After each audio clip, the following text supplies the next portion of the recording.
intrapartum and newborn care practices are evidence-based standard for safe and quality care for birthing mother and their newborns.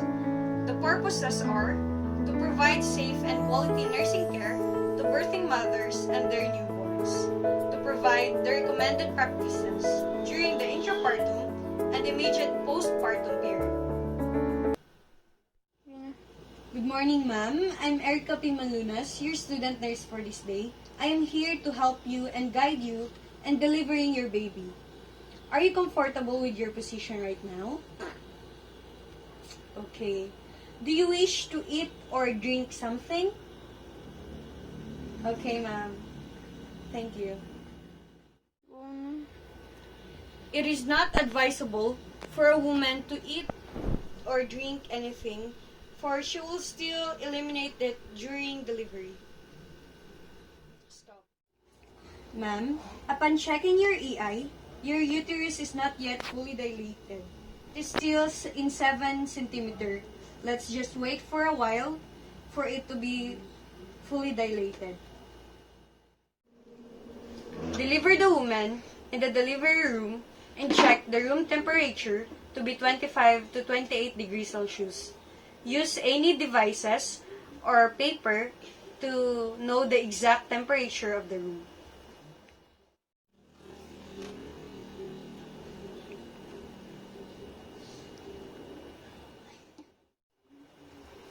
Ask the patient if she is comfortable with semi-upright position or recumbent position. Stop. Ma'am, are you comfortable with your semi-upright position right now? Okay, ma'am.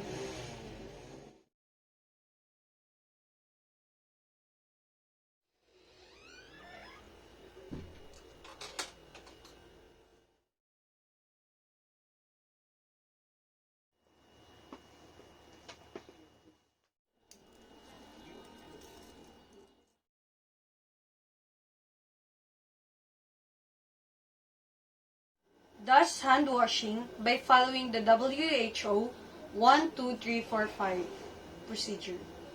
Assume that we already wash our hands.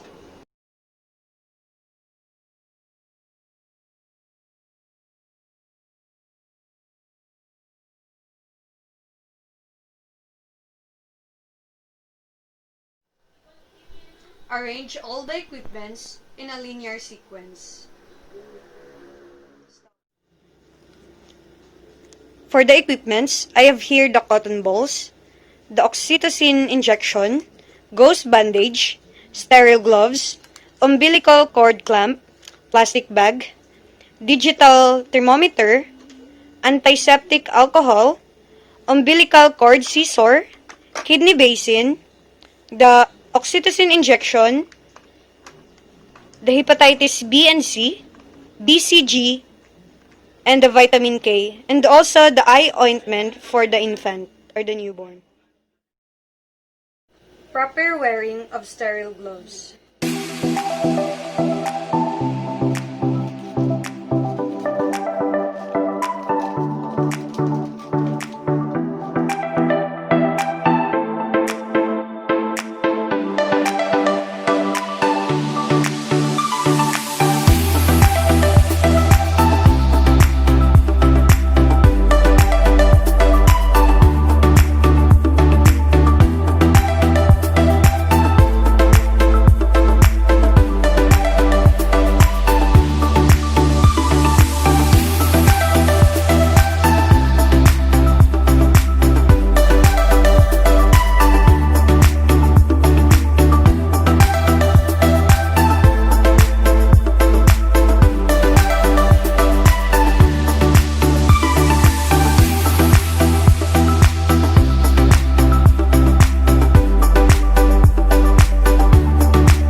Check the perineum if it's clean and cleanse the perineum itself.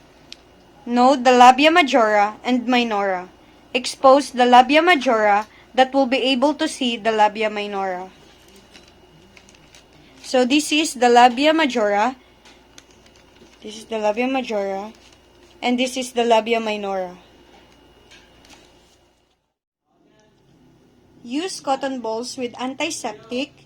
Use firm stroke in it on each side. 3 strokes in the left and right side. 1, 2, 3. And on the right side. 1, 2, 3. And 1 stroke in the middle of labia. And then discard the cotton ball. Remove gloves used and use the second gloves.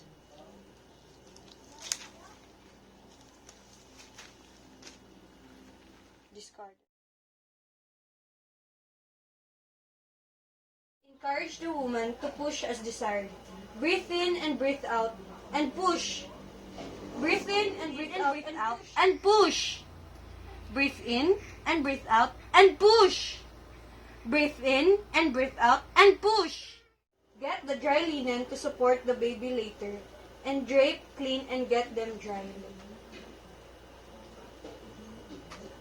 Place the dry linen over the woman's womb and abdomen.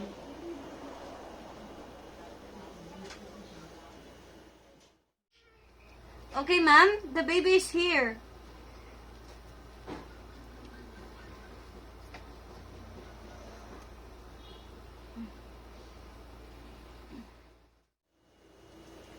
The baby is out at exactly 12:01 in the afternoon. And the baby is a girl, ma'am.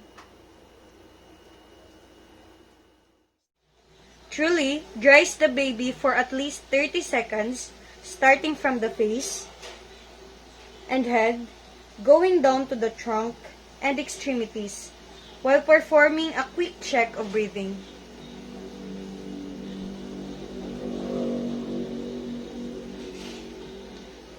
After that, after 1 to 3 minutes, remove the wet cloth blood from the linen.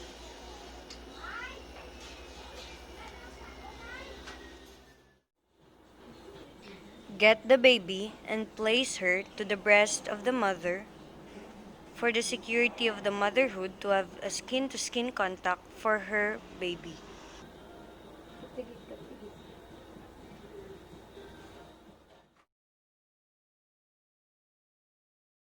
Remove or use dry cloth and place a bonnet on his head.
Palpate the abdomen of the mother carefully to exclude second baby and also preparation for giving oxytocin.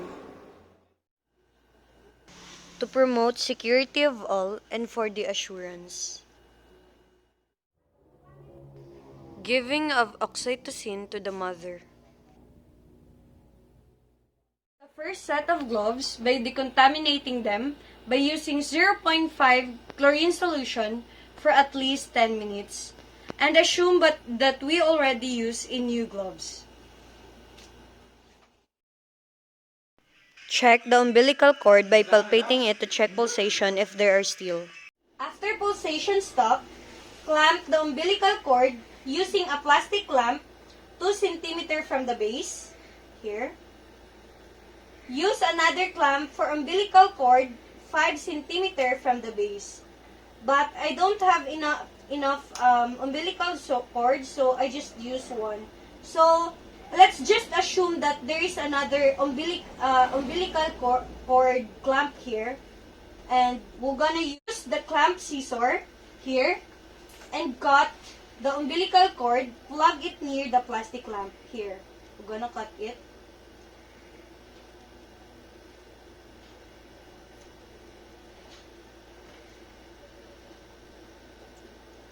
Ten minutes of oxytocin given to the woman after the newborn was delivered and wait for the strong contraction.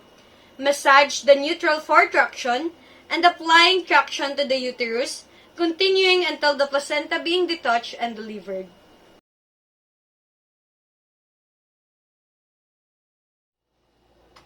Examines the placenta for completeness and abnormalities and also the color of it.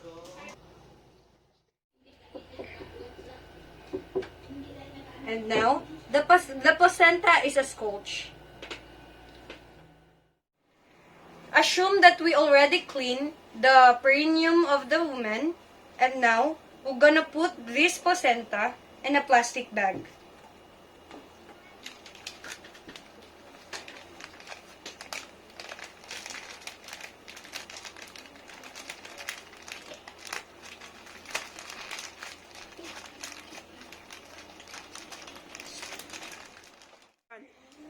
After the delivery of the placenta, wash the used contaminated instruments.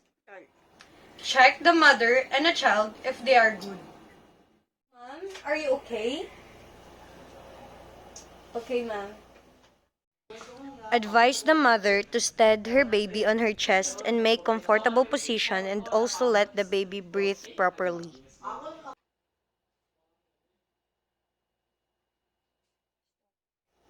Advise mother to observe induced and one of the feeding cues are within success.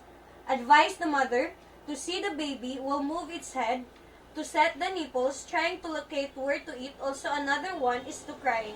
It is common for us to feeling that the baby is running.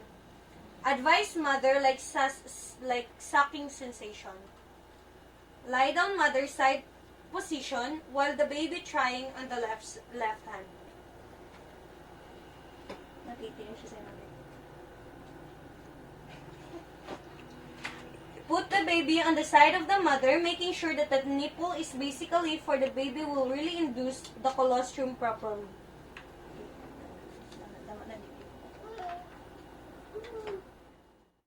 After the breastfeeding, get the vitamin K, hepatitis B and C, and BCG, and the ointment for the baby.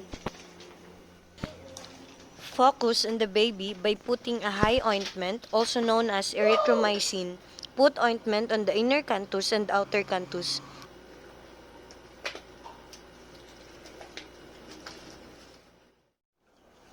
Check the physical examination of the body. Check the head circumference using a tape measure to be 33 to 35 cm. Check the length of the nipple line to be 33 cm and the abdominal circumference to be 33 cm. Check the weight to be 6.85 pounds or 4 kg. And we're gonna examine the baby through by the use of Apgar scoring and document the Apgar scoring observations to the baby. Check the baby's temperature using digital thermometer. Put it on a rectal part of the baby by having 36.5 to 37.5 degrees Celsius. Rectal part. proceed to the vaccination with vitamin K. This is the vitamin K. Hepatitis B and C. And then the BCG and the eye ointment. This is the eye ointment. Vitamin K is to be 0.2 millimeters.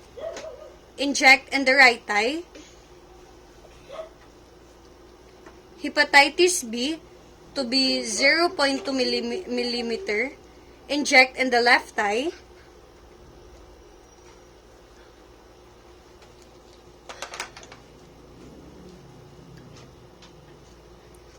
And BCG to be 0.5 millimeter. Inject in the right hand.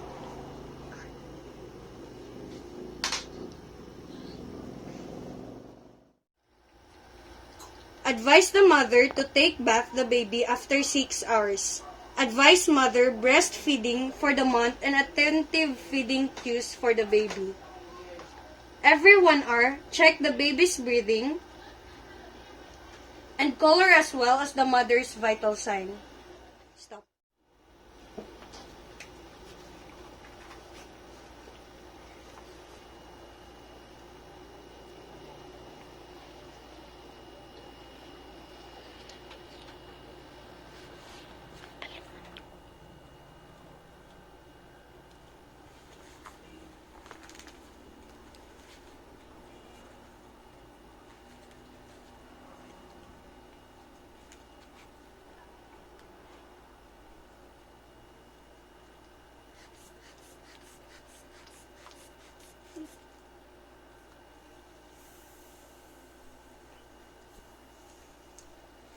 Your vital signs is 120/80, ma'am.